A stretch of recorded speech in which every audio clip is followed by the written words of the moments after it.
Shalom Bapak Ibu, nama saya Hilda, suami saya Surya. Kami ingin menyaksikan kuasa mujizat Tuhan atas bayi kami, yang mana tanggal 12 April tahun 2014. Dokter sudah vonis dia tidak berkembang dan beratnya saya kehamilan 34 minggu, beratnya hanya 1,3 kilo. Dan dia kepalanya juga katanya kecil, jadi akan ada kelainan di otak. Dan semua ini beda-beda, tangannya, kakinya, semua, bahu, semua ukurannya lain-lain. Beda-beda ya. Seperti usia, ada yang usia 8 minggu, ada yang usia 10 minggu, padahal tepatnya saya sudah hamil 34 minggu. Jadi udah berantakan. Nah, waktu itu tanggal hari Sabtu setelah vonis dokter, paling lama 1 minggu bayinya pasti mati. Karena tidak berkembangnya itu sudah hampir 1 bulan lebih. Nah, setelah itu kami di tengah keputusasaan kami bingung. Akhirnya suami saya ingatkan kita punya Pak Pariaji, gereja yang punya penuh kuasa, penuh mujizat. Kita kejar Pak Pariaji. Hari Minggu saya kebaktian di Nias, di Kelapa Gading Nias. Saya minta doakan Pak Pariaji. Pak Pariaji memberikan saya minyak urapan dan perjamuan kudus. Dan Pak Pariaji nubuatkan, bayimu tidak mati, bayimu pasti bangkit.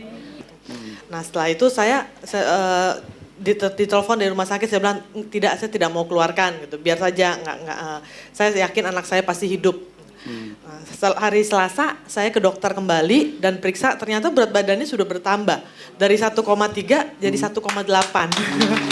Puji Tuhan. Itu hari Minggu Pak Pariaji doa? Ya, hari Minggu Bapak doakan kasih perjamuan kudus, minyak urapan, dan nubuatan Pak Pariaji bahwa anak saya tidak akan mati, saya pasti bangkit. Nah, setelah itu hari Selasa saya periksa ke dokter, 1,8 kilo sudah naik. Berarti kan dia sudah berkembang. Nah, setelah itu saya imani, saya berdoa terus saya setiap ada Bapak saya minta minyak urapan. 3 minggu kemudian saya melahirkan, beratnya 2,4. Ada diobservasi semua, mata, telinga gitu. Karena ada riwayat nggak bagus, jadi dokter semua rumah sakit badannya periksa. berantakan dulu ya gitu ya. Maksudnya nggak sesuai ya. Betul. Ada yang 3 minggu, ada yang 4 minggu gitu. Iya, betul. Setelah itu diperiksa semua sampai otaknya diobservasi semua bagus. Dan ternyata dia benar-benar luar biasa, nggak pernah sakit. Batuk, pilek, panas aja nggak pernah. Sampai ini kadang-kadang serumah kita udah sakit, dianya nggak sakit. Dokter juga bilang ini mujizat luar biasa. Mujizat kalau tidak ada tidak mujizat nggak akan bisa hidup. Mati karena vonisnya mau mati ya. Iya. Vonis dari dokter itu yang waktu saya pergi terakhir hari Sabtu, dokter sudah bilang paling lambat hari Jumat bayi ini pasti mati. Pasti mati. Nah, kalau mau dikeluarkan hari Rabu, Selasa atau Rabu paling lambat. Nah, itu masih kondisinya dimasukkan ke NICU 50%. Itu juga 50%. Iya. Begitu Pak Dok.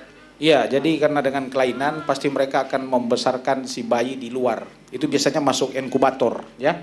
Masuk di NICU, bukan perawatan bayi biasa, yaitu NICU, neonata intensive care unit ya. Jadi khusus. Itu kalau biaya sehari itu paling kurang 10 juta. Iya. Kalau masuk NICU, ya sangat besar ya biayanya. Karena hampir semua itu pakai alat-alat ya, termasuk alat bantu nafas, pasang infus, terus di monitor ketat. Itu, kalau begitu bisa berapa hari Pak Dokter? Itu bisa berbulan-bulan Pak Dolo. Iya. Dan 2 biasanya bulan. kalau sembuh itu cacat. Waduh. Iya. Vonisnya sering cacat karena gangguan perkembangan otak. Ya. Nah kalau 10 hari itu perkiraan aja 10 juta.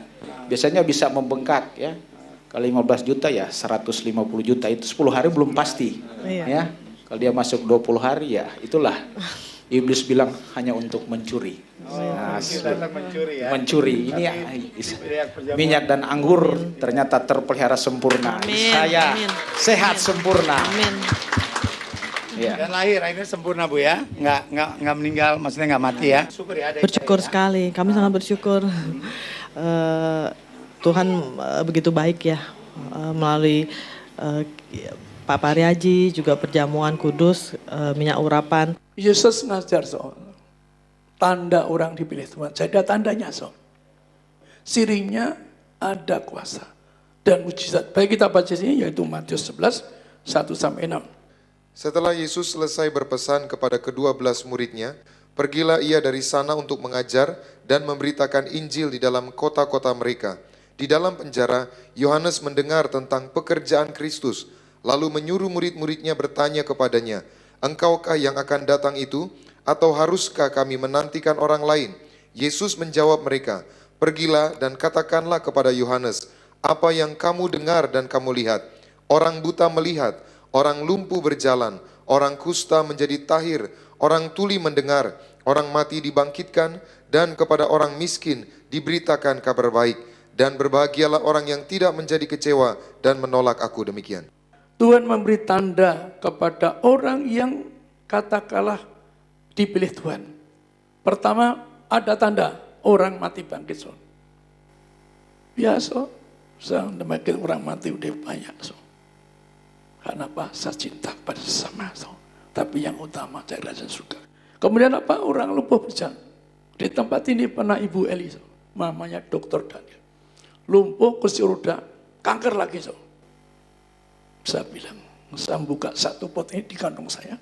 Langsung, karena sudah umur 94. Ibu Elvi, minggu depan datang, nggak pakai kursi roda. Minggu depan tidak kanker tumor sebelah. Dan ibu minggu depan saksi di TV. Saya langsung bilang, minggu depan Ibu Elvi, minggu depan datang bersaksi, tidak lumpuh pikun, tidak kanker. Saksi TV. One big. Kan luar biasa, so Bapak saya ngomong itu. Maka kalau kusta ditahirkan karena zaman sekarang sakit kusta seperti kanker tumor itu suatu kutuk. Berjuang berjuangkan Anda tidak kanker, tidak tumor, tidak kusta. Maka dikatakan orang lumpuh berjalan, orang tuli mendengar, orang mati bangkit. Saya dapat mengatakan kepada Anda sudah banyak bayi-bayi mati saya nubatkan sampai ke Australia. Saat itu telepon, Anda boleh tanya Pendeta Ibrahim. Putrinya keguguran. Saya minta HP Pak Ibrahim, telepon ke Vera. Saya suruh keluar, kirim minyak. Tidak keguguran. Jadi betapa harus orang dalam Tuhan. So. Harus percaya, mulutnya ada kuasa. Tapi jangan urusan Ibu, jangan zina cabul. Mari kita Anda dasar. Cari kerajaan surga. Anda tidak sakit, tidak miskin, Anda kenyang. Kami doa agar Anda semua, keluargamu, keluargaku, Anda semua bila Anda cucu, dijanjikan firman, Anda akan di surga, punya rumah di surga. Kami doa agar Anda dan saya datang di surga. Amin. Mari kita doa. Siapapun yang perhatikan acara ini, agar mereka diberkati. Kami ingin nangis orang sakit agar mereka tidak sakit, tidak miskin, tidak gagal. Berkati mereka sehat sempurna, tidak gagal, tidak sakit, tidak nganggur. Kami berdoa yang kedua yaitu bagi bangsa kami, agar diberkati bangsa kami yang makmur, yang damai, yang sukacita.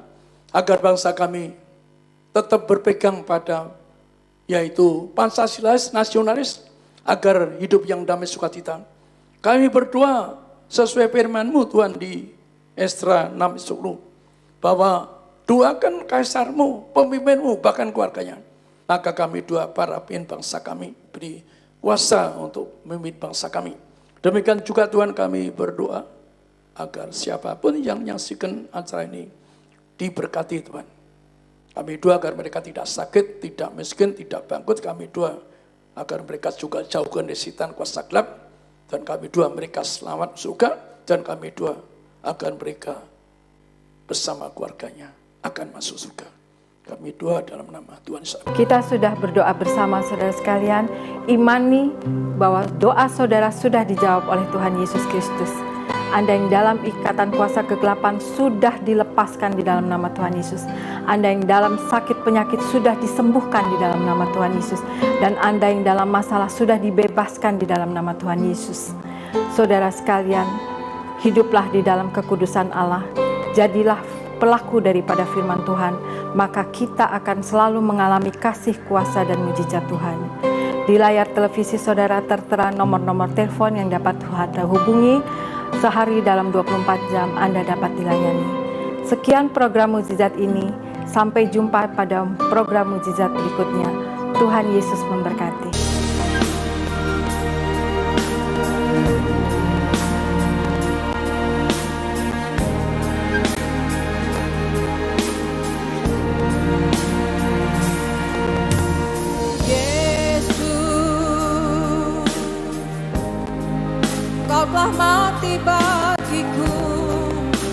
hapus dosaku. Yesus,